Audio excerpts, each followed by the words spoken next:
masuk.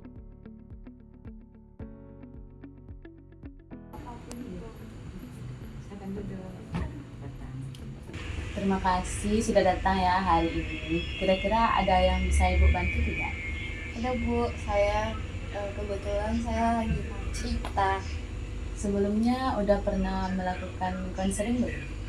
Sebelumnya saya belum pernah konseling. Oke, baik Ibu jelaskan sedikit ya mengenai apa itu konseling. Nah, konseling itu adalah proses pemberian bantuan yang dilakukan oleh seorang konselor kepada konseli. Nah, tujuannya itu untuk membantu klien memecahkan masalah. Nah, di sini ada beberapa aturan yang harus dilakukan dalam proses konseling. Yang pertama itu ceritanya bersifat rahasia. Itu tidak boleh bocor sampai keluar, cukup kita aja yang tahu. Apalagi kalau itu membahayakan diri kamu. Terus, ceritakan apa saja yang lagi kamu rasakan saat ini. Yang ketiga, kamu tidak perlu merasa takut, segan, ataupun canggung untuk bercerita. Di sini kamu bisa leluasa, bisa terbuka untuk melakukan cerita. Nah, di sini nanti Ibu ada beberapa kartu ekspresi.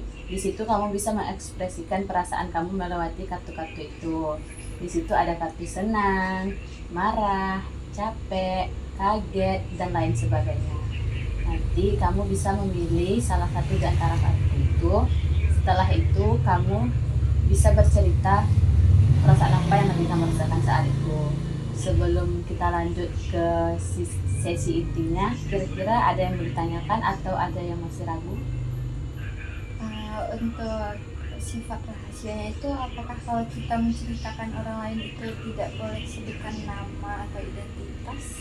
Kalau misalkan tidak mau menyebutkan nama juga nggak apa-apa, inisial juga boleh, mana nyamannya aja. Kalau misalkan tidak bisa menyebutkan namanya, inisial saja, cukup inisial saja. Oke, ada lagi? Oke, nah di sini ada beberapa kartu emosi. Kira-kira perasaan kamu emosi yang mana? Apa? Perasaannya lagi yang mana? Kira-kira dari semua kartu emosi ini.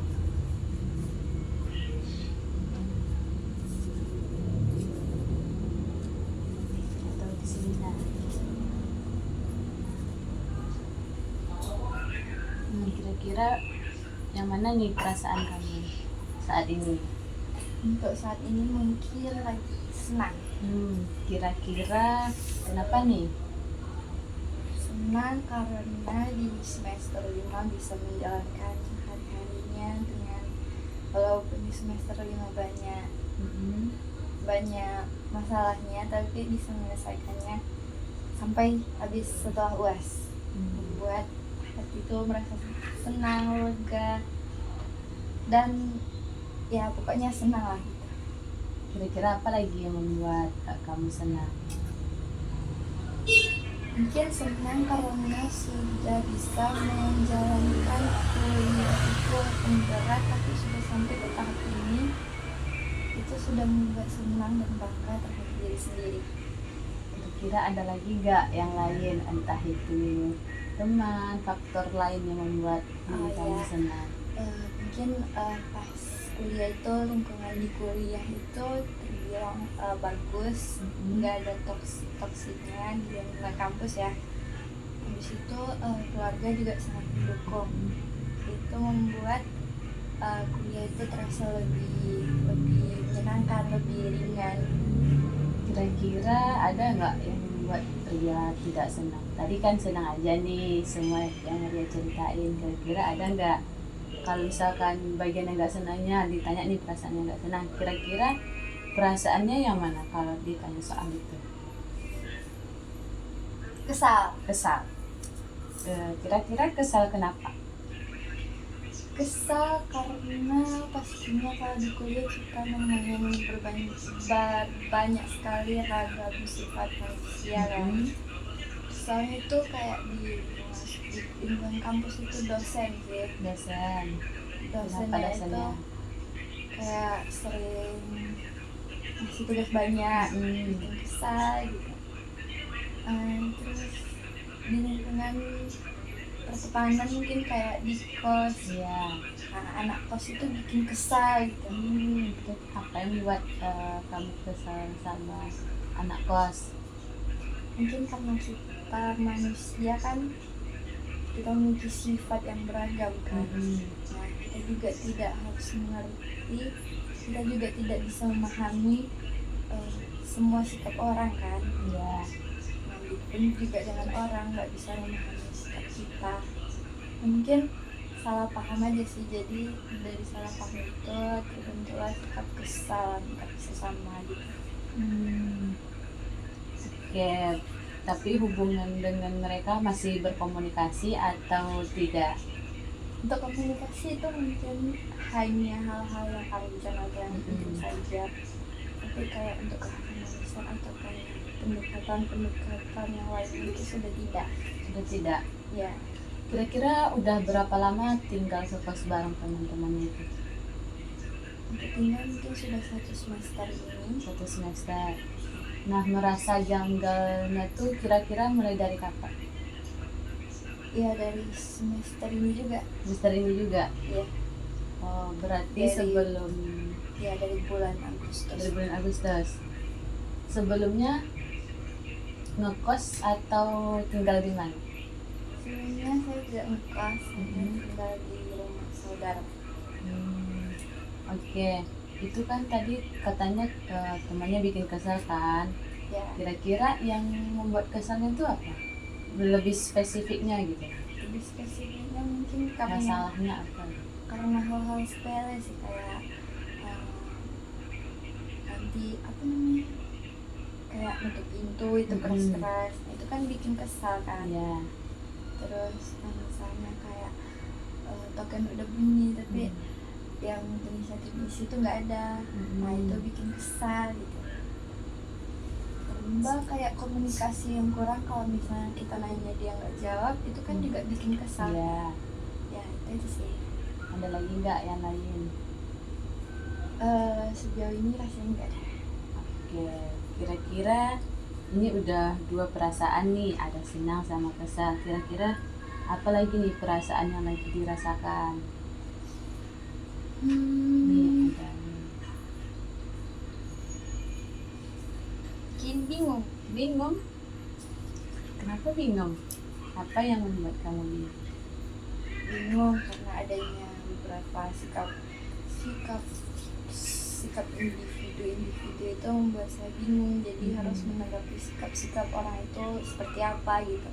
Entahkah harus menerima dengan ikhlas, atau harus membalas dengan perbuatan yang sama, atau harus marah, atau harus senang, atau harus cuek. Saya bingung harus menanggapi sikap-sikap orang itu seperti apa. Terutama orang-orang yang seperti apa nih yang kamu bingungkan? Mungkin kayak di pertemanan kan biasanya kita ada yang bermuka dua kan. Nah, saya bingung orang ini tuh benar-benar seperti ini atau di belakang dia lain gitu. Nah, itu bingung untuk menanggapi sikapnya itu seperti apa. Kira-kira apa lagi yang membuat dia bingung selain komunikasi sama pertemanannya? Ya, selain komunikasi, karena sifat orangnya itu. Sifatnya yang kadang pelin-pelan. Iya, kadang dia ramah, kadang dia tiba-tiba cuek, kadang dia tiba-tiba marah juga, kadang tiba-tiba bad mood. Itu bikin saya bingung harus menanggapinya seperti apa gitu. Oh, bingung berarti menanggapi sifat teman-teman yang kayak gitu. Iya. Oke, kira-kira ada lagi nggak? Sifat bingung ya. Bingung aja sih, ini semester 5 udah siap. Nah, bingung ke depannya semester 6 gimana ya, bisa nggak ya gitu. Terus nanti apalagi ya masalahnya, terus gimana ya cara untuk menyelesaikan, menanggapi masalah-masalah yang akan datang, semester yang akan datang gitu. Kira-kira kalau dalam pengerjaan tugas kamu ada bingung tidak? Tugas sejauh ini, selama tugasnya masuk logika ya, selama tugasnya tidak terlalu memberatkan, menurut saya itu tidak membebankan, tetapi mungkin kalau dalam tugas itu tugas kelompok ya, Iya. itu sangat bikin bingung gitu, bingung gimana cara komunikasi sama teman-teman kelompoknya, sementara ya teman-teman kelompoknya juga cuek dengan tugas kelompok. Itu bikin bingung sih gimana cara menyelesaikan tugas-tugas kelompoknya. Berarti kamu bingung di dalam akademik juga bingung, di Iya. dalam kuliah, terus dalam pertemanan juga. Selain itu ada lagi nggak yang membuat bingung? Bingung, sepertinya tidak ada sih. Tidak ada lagi. Oke, tadi udah ada senang, ada kesal, ada bingung. Kira-kira ada lagi nggak yang lagi dirasakan? Entah saat ini, entah kemarin, entah yang udah lalu. Ini harus sesuai ekspresi ini lagi atau gimana? Boleh yang di sini juga boleh. Kira-kira perasaan apa yang lagi pengen diceritakan? Entah misalnya dulu malu-malu kayak nggak ada. Oh, ini boleh yang perasaan yang lama-lama. Iya, gitu. perasaan yang lama-lama juga boleh. Kira-kira perasaan yang mana nih sekarang? Yang dulu juga boleh kan? Boleh. Capek. Capek. Capek banget. karena apa? Kayaknya capek kali ini, sampai capek banget. Capek banget karena semester 5 tuh kan semester ganjil, tambah dia udah semester tua kan, semester atas, bikin capek banget dengan mata kuliahnya yang tugasnya itu numpuk banget, itu bikin capek banget semester ini. Capeknya tuh di membuat tugas. Ya, capeknya dia membuat tugas. Selain itu, Ya sama capek dengan lingkungan ya seperti lingkungan kos tadi, itu bikin tambah capek untuk semester 5 ini. nah berarti di antara semester 1, semester 2, semester 3, semester 4, semester 5. Kira-kira yang paling capeknya semester berapa? Semester paling capek itu rasanya selalu berada di semester ganjil ya, semester 1, semester 3 sama semester 5 itu sangat-sangat terasa capek dan sangat-sangat menguras tenaga gitu rasanya. Lebih wow gitu. Iya. Dari segi apa tuh? Dari segi tugas kah, dari segi kegiatan Nah, kah, mungkin atau yang lain? dari semester 1 ya, dari semester 1 kan baru pertama kali jauh dari orang tua. Nah itu tuh kayak bikin capek aja gitu, jauh dari orang tua, harus ngurus segala sesuatunya sendiri, terus harus kuliah, apalagi kan homesick gitu. Iya, homesick, bahasa sekarang homesick ya kan? Ya, homesick banget. Terus Ya itu bikin capek di semester 1 sih. Sama kan kalau di semester 1 tuh SKS-nya kan udah lumayan 23 SKS kalau nggak salah kan. Itu tuh sangat menguras tenaga, yang mana kan baru pertama kuliah, terus kayak semua mata kuliah itu dikasih tugas kelompok kan. Nah untuk sama teman-teman kelompoknya itu untuk berkomunikasi itu sangat sulit kan, karena baru pertama kali kenal, untuk komunikasi susah. Jadinya untuk berkomunikasi sama orang-orang di sekitar kampus itu sangat menguras energi, jadi bikin capek gitu. Oke. Kira-kira ada lagi nggak yang buat capek? Itu kan baru semester 1. Ya. Semester 2-nya gimana? Sampai semester 5 mungkin bisa kamu ceritakan part-part yang membuat kamu merasa capek. Ya, itu semester 1 kan. Semester 1 itu karena homesick, terus karena lingkungannya itu bikin capek komunikasi sama orang-orang baru, itu menjalin komunikasinya sangat susah. Tambah lagi tugas-tugasnya itu banyak. Semester 2 itu udah mulai kayak nyaman di kampus, udah mulai mengenal lingkungan kampus, sama udah mulai dekat atau dapat kelompok pertemanan yang cocok gitu, yang sefrekuensi lah bahasanya ya. Kalau untuk semester 3 itu lumayan capek juga, karena di sana sudah mulai kayak menguji kemampuan masing-masing siswa kan. Karena siswa itu udah dituntut untuk bisa ini, bisa itu sendiri kan. Ya tambah banyak tugas lagi sih, terus banyak juga kayak bikin artikel gitu. Tambah harus menghadapi mood dosen setiap harinya kan. Berubah-ubah Ya, untuk semester 4 itu juga udah lumayan lega karena udah terbiasa dengan hal-hal yang seperti itu. Tapi itu biasanya di semester 4 juga biasa saja menurut saya ya. ya. Tugas-tugas yang pada umumnya yang nggak memberatkan, nggak menguras tenaga juga bisa lah gitu untuk diatasi. Nah untuk semester 5 semester ini karena mata kuliah metopel sama statistik itu digabung, jadi itu sangat menguras tenaga, sangat menguras energi. Tambah lagi di semester ini tuh banyak sekali tugas kayak turun lapangan, kayak observasi. Nah itu kan untuk mengenal dan berkomunikasi dengan orang-orang baru itu sangat menguras energi kan. Ya. Jadi itu kayak bikin capek. Kira-kira selain di kampus ada lagi nggak aktivitas lain seperti kak mengikuti kegiatan organisasi atau apa? Untuk organisasi itu di semester 1 kan belum ada organisasi kan. Jadi kami di prodi kami itu di semester 1 hanya mengikuti kayak magang. Nah magang itu mengenal kayak organisasi hima kan. Hima itu mengenal seperti apa saja divisi yang ada di hima. Nah kami itu dituntut untuk mengerti divisi ini, apa saja tugasnya divisi ini, apa saja tugasnya, seperti apa prosedur kerjanya, itu saja. Nah baru setelah itu semester 1 semester 2 nya baru mulai mengikuti hima hingga sekarang. Kira-kira ada nggak jadwal yang bentrok nih antara kegiatan sama jadwal kuliah? Nah, untuk di organisasi kami sendiri itu menjadwalkan apa namanya kegiatan organisasi itu di luar kampus.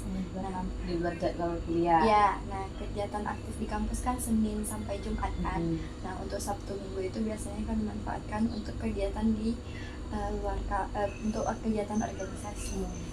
Tapi biasanya yang bentrok dengan kegiatan organisasi itu seperti kerja kelompok atau ngerjakan tugas sendiri gitu kan.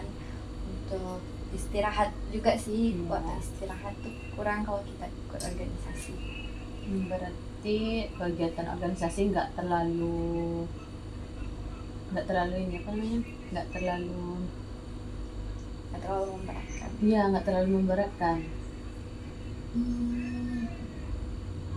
Kadang kan ada kan yang sering bentrok kegiatan kuliah sama kegiatan itu sehingga kayak mengganggu perkuliahan. Mungkin kalau untuk bentrok ada juga bentrok, tapi saya lebih memilih untuk menggunakan kegiatan organisasi itu. Saya lebih mementingkan kuliah. Misalnya di jam kuliah seperti ada apa namanya, ada rapat atau ada apa, saya lebih memilih ikut masuk kuliah daripada ikut rapat.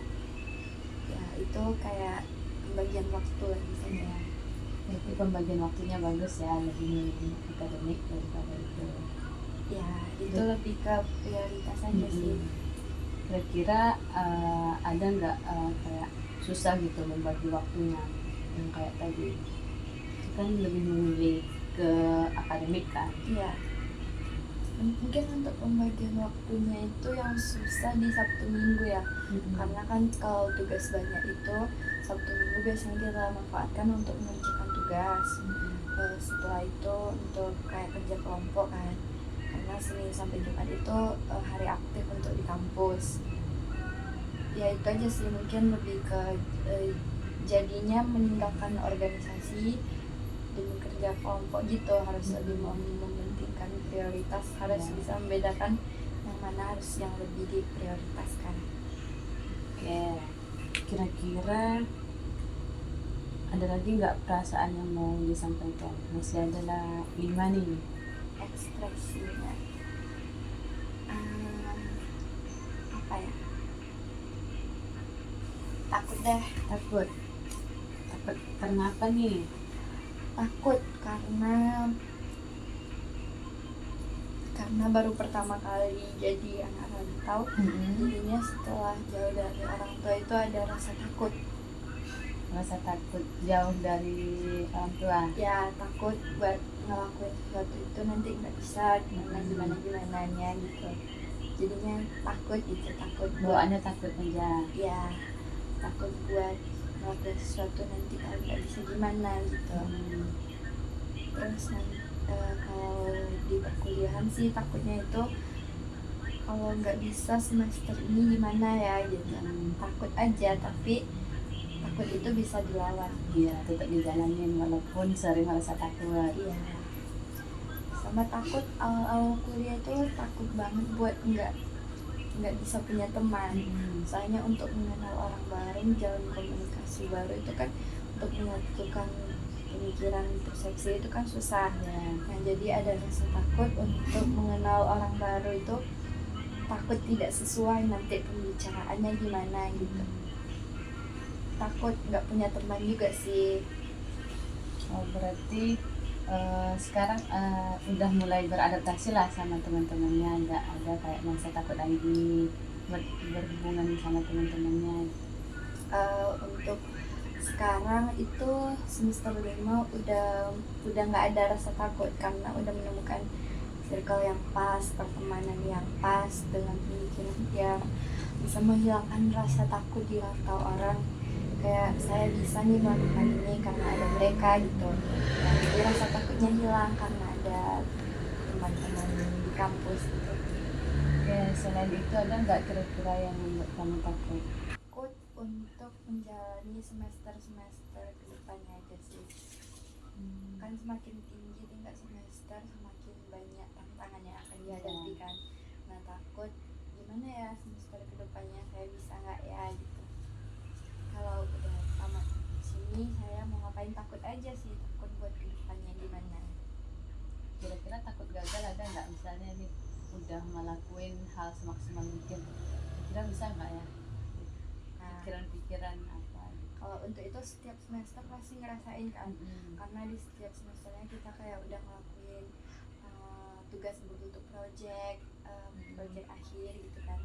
Terus udah ngelakuin UAS atau UTS kan, itu sudah kita lakukan semaksimal mungkin kan. Terus juga udah kita belajar semaksimal mungkin. Terus udah kayak ya pokoknya membuat tugas atau project-project itu semaksimal mungkin. Takut aja untuk nilai sama usaha kita itu nggak sinkron gitu.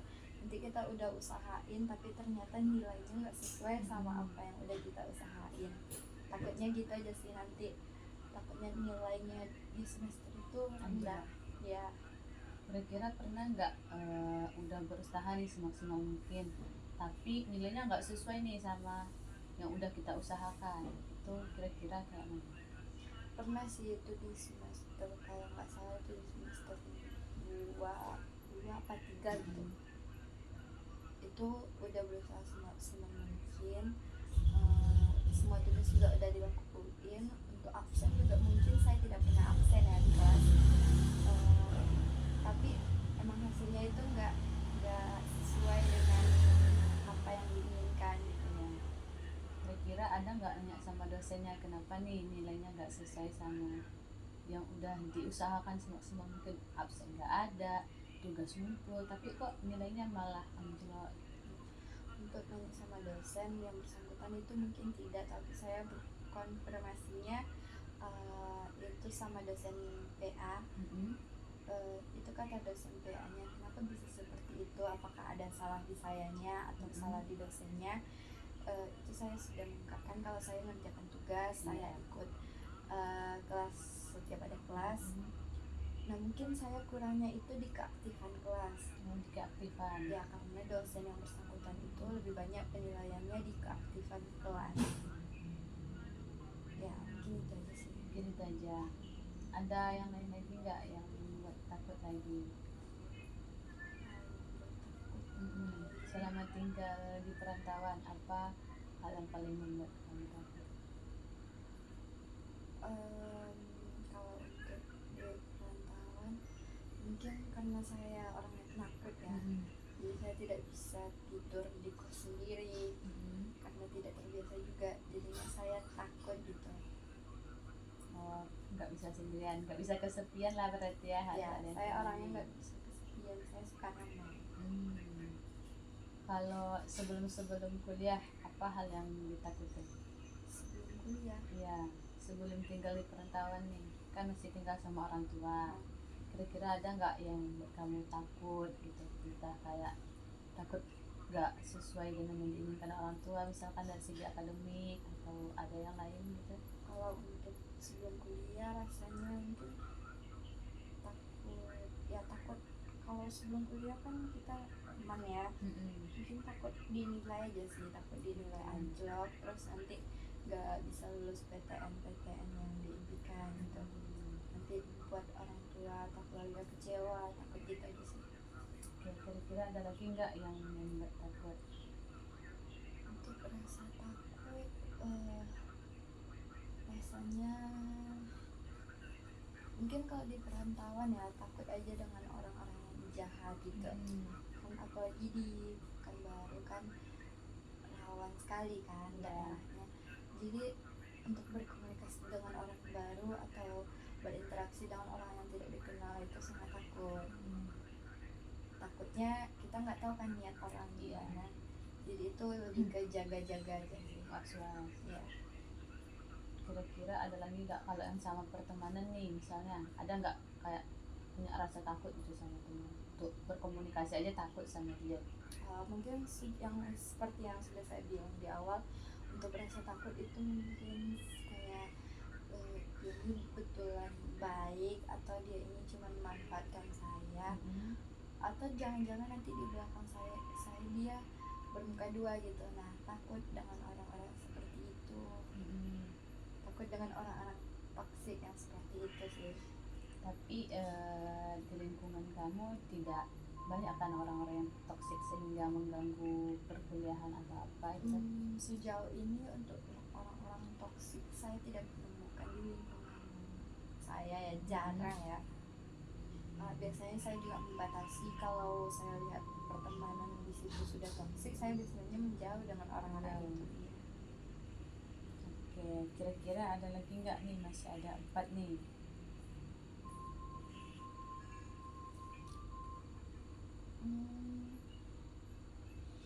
Apa ya?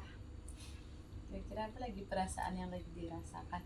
Nggak harus sekarang, entah itu yang udah berlalu atau ada sesuatu yang lagi pengen dirasakan. Dirasakan.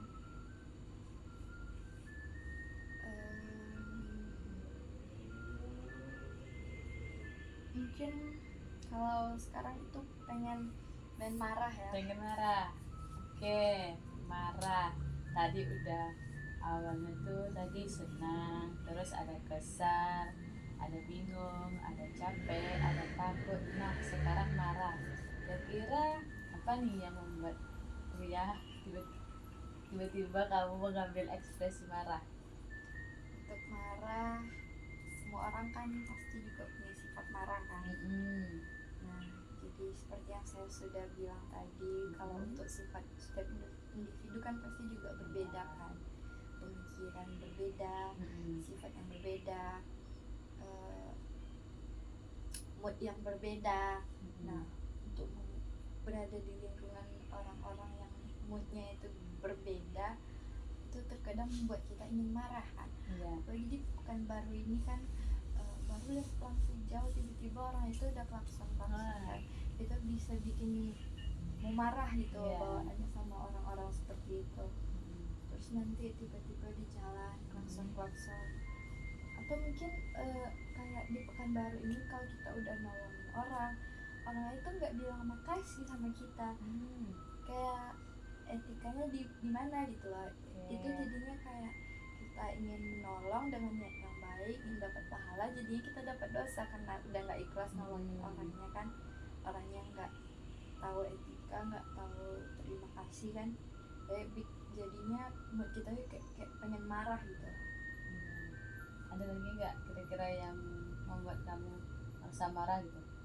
Apa hal yang paling membuat marahmu tuh marahnya meledak-ledak gitu?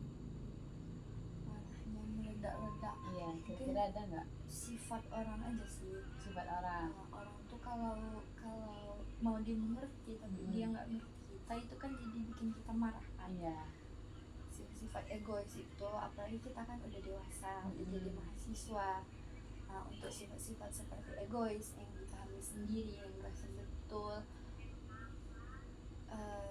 harus validasi, itu sepertinya harus kayak dihilangkan gitu. Itu akan membuat orang marah atau benci sama kita gitu. Kita harus paham juga kondisi orang itu seperti apa. Nah, kalau untuk mood kita, nggak semua orang harus ngerti dengan mood kita kan, karena semua orang itu punya masalah masing-masing tentunya. Jadi untuk memahami orang itu rasanya, untuk memahami kita itu rasanya bukan kewajiban orang.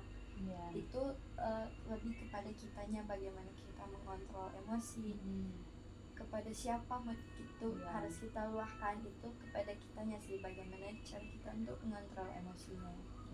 Mungkin lebih kepada introspeksi diri dulu sebelum marah.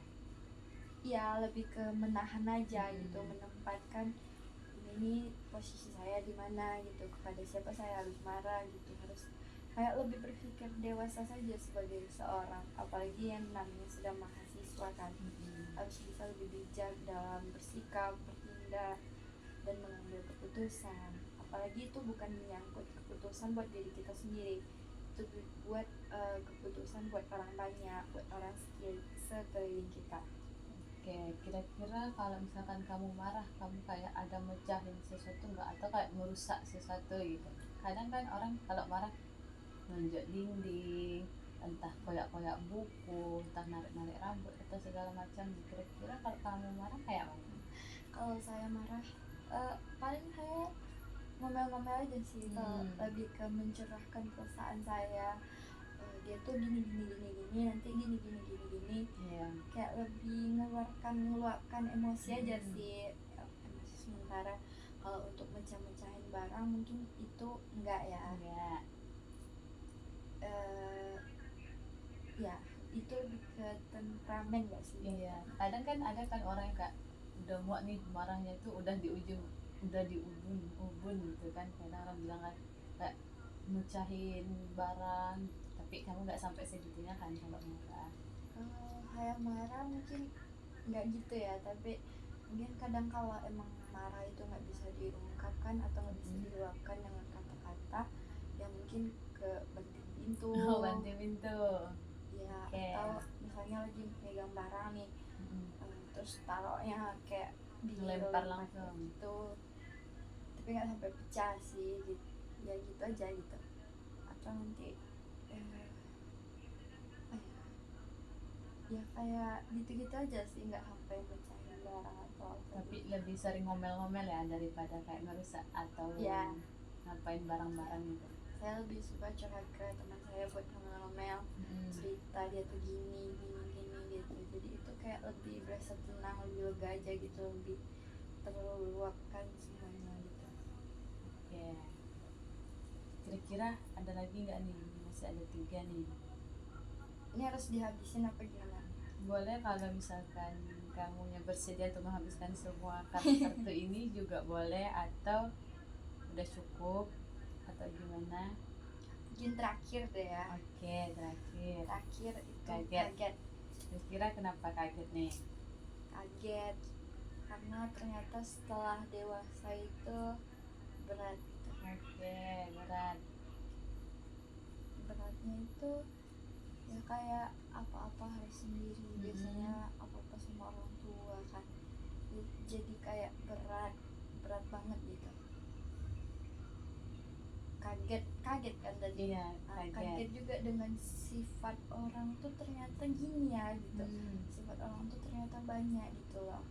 Nah, kita kalau jadi orang dewasa ternyata kita lebih ke memahami sifat-sifat orang gitu. Kita harus mengerti dengan sifat-sifat orang, terus harus bisa mengendalikan emosi kan. Kalau kita jadi anak-anak, kita kayak bisa nangis kan, bersuara keras kayak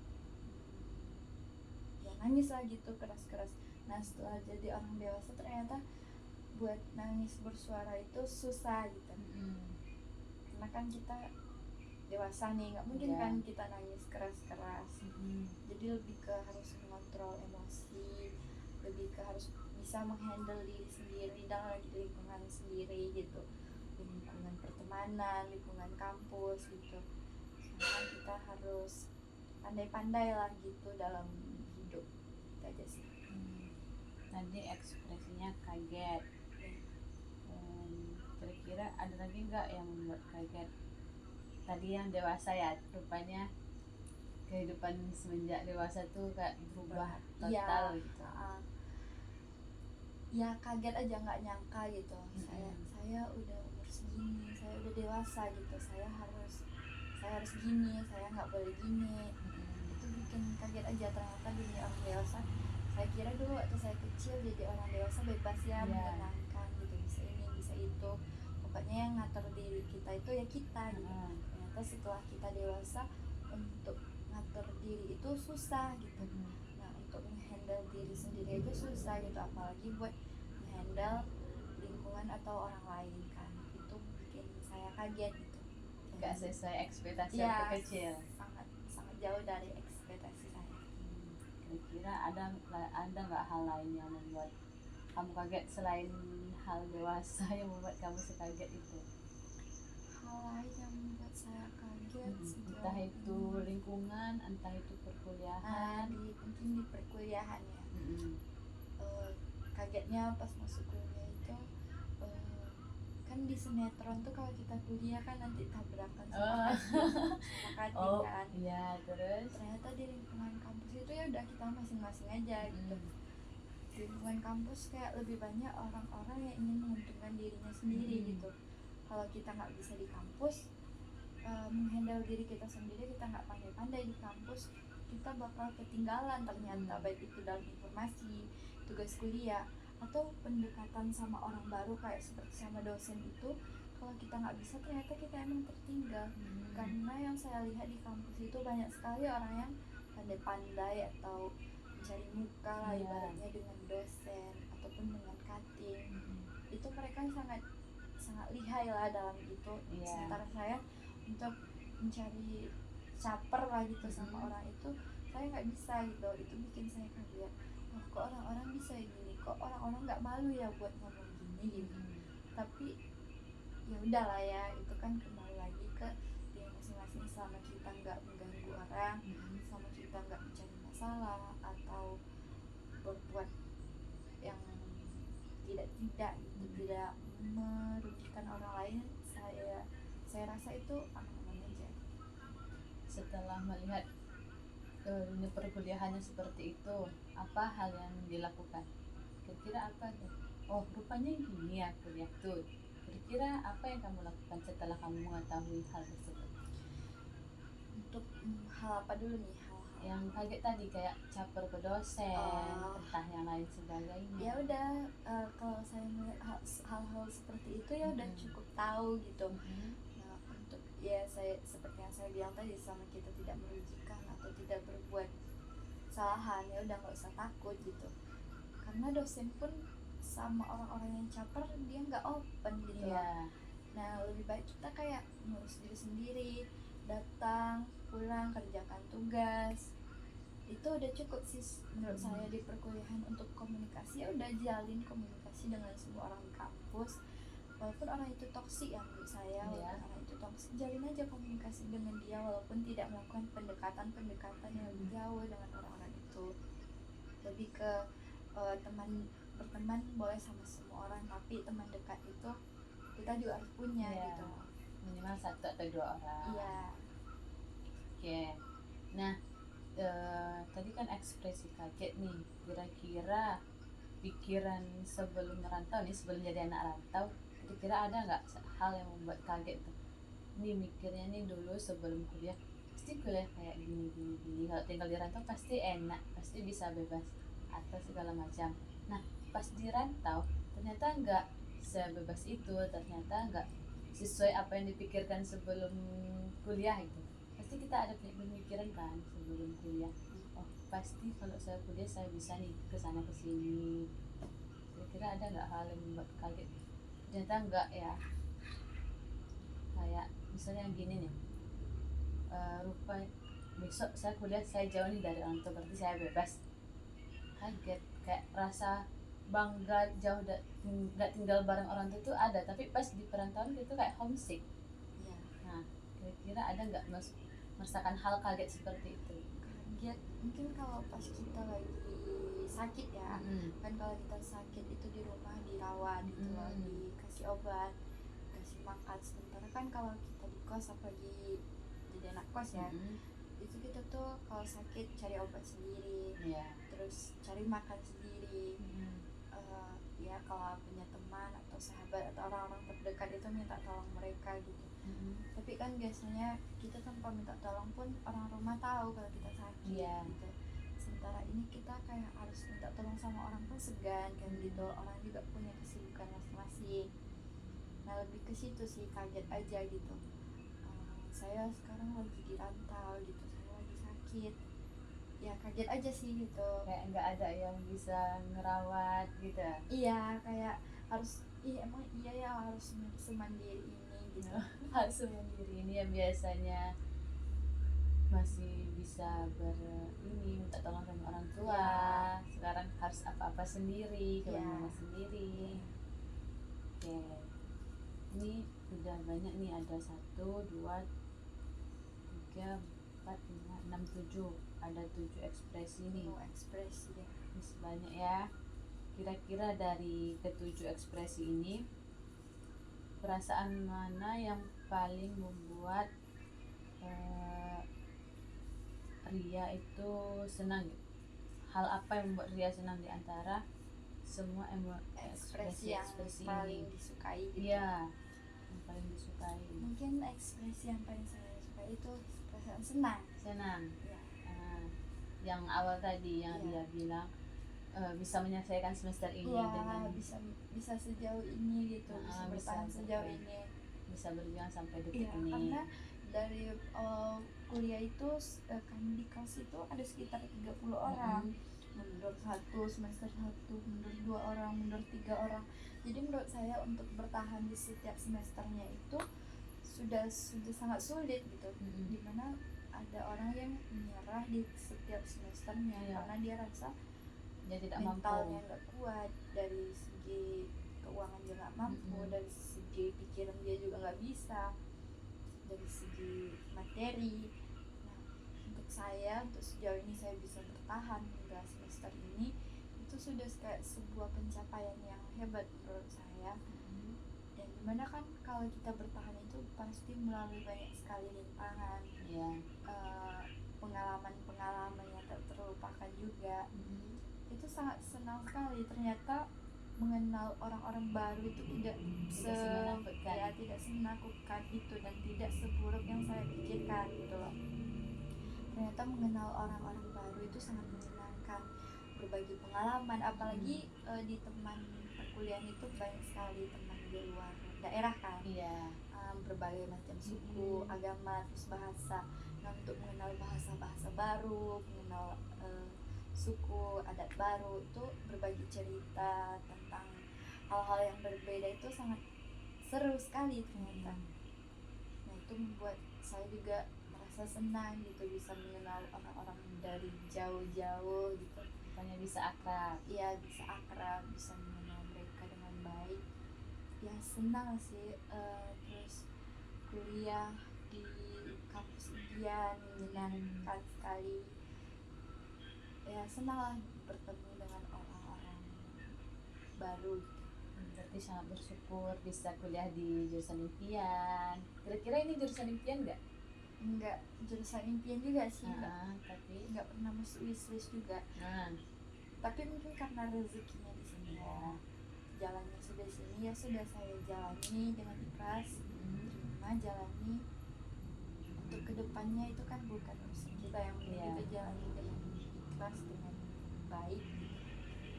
Oke, kira-kira apa faktor yang paling mempengaruhi sehingga dia betul-betul kayaknya experience senang kali gitu, betul-betul senang kayak orang nggak ada beban atau nggak ada masalah?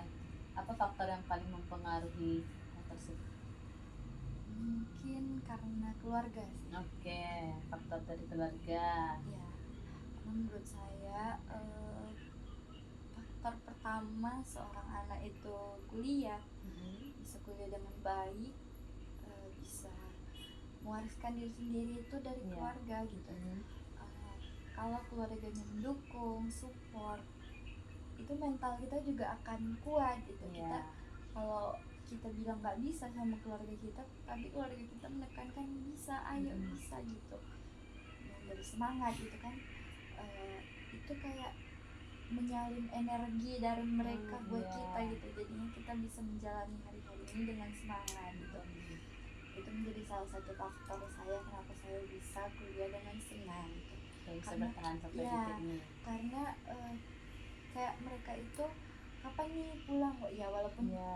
harus ditanya terus kan kapan pulang, tapi itu kayak menjadi ya, setiap semester itu ditunggu, di semester ini udah siap nih kapan pulang gitu. Iya. Dan juga dengan semester lalu atau semester yang akan datang gitu, setiap semester itu ditunggu kapan liburnya, kapan pulangnya. Iya.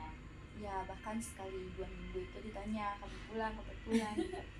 Jadi pengen pulang aja bawaannya gitu. Ya selain pengen pulang juga pengen ngasih yang terbaik gitu buat mereka. Kira selain dari faktor keluarga, ada lagi nggak faktor yang lain yang membuat nyaman, tenang, merasa selama tinggal di perantauan gitu? Mungkin faktor teman-teman dekat saya Ya. Karena teman-teman dekat saya baik-baik semua. Kayak kalau saya lagi butuh apa-apa juga mereka ada gitu. Terus kalau saya lagi kesulitan juga mereka bisa bantu. Ya kayak kalau kita jauh dari keluarga yang di kampung, kalau ada mereka tuh saya jadi kayak merasa saya punya keluarga nih di sini. Mereka tuh keluarga saya di sini gitu. Ada lagi? Ya, mungkin itu aja sih yang buat saya senang. Itu hal yang paling disukai. Ya. Hal-hal yang paling tidak disukai apa dari 7 kartu ini?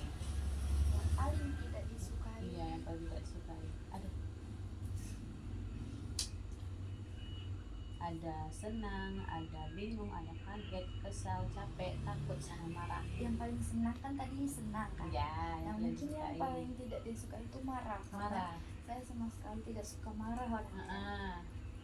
Tidak suka susah marah ya?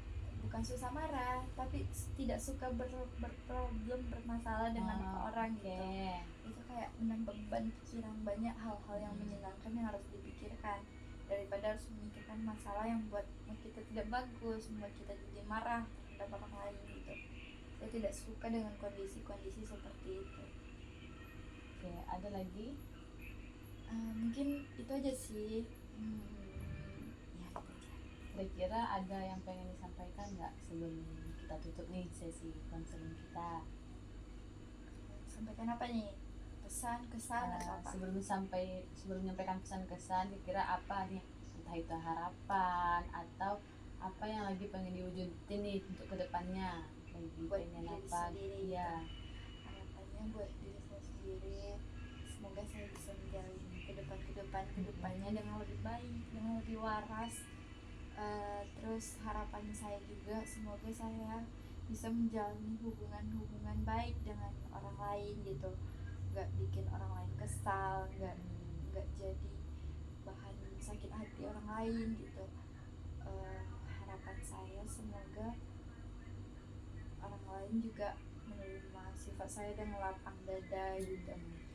Harapan saya ya itu aja sih mungkin harapan saya. Oke. Tadi ada 7 nih ekspresi yang diambil. Nah, kira-kira apa yang dapat disimpulkan nih dari ke-7 ekspresi ini yang telah kamu ambil? Kesimpulannya, setiap ekspresi itu dimana kita bisa memposisikan diri kita. Setiap kondisi kan pasti ada positif sama negatifnya, tergantung kita mengambil dari sisi mananya. Kalau kita ngambil suatu kondisi itu dari sisi positifnya, otomatis kita kan merasa kayak lega, senang gitu. Tapi sebaliknya kalau kita ngambil suatu kondisi, kita posisikan di dalam hal yang negatif, kita otomatis akan merasa marah, kesal.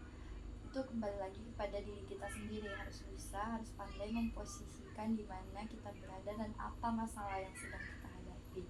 Harus lebih dewasa saja sih. Oke, harus lebih bijak lagi untuk mengambil keputusan. Harus lebih bijaksana lagi. Oke.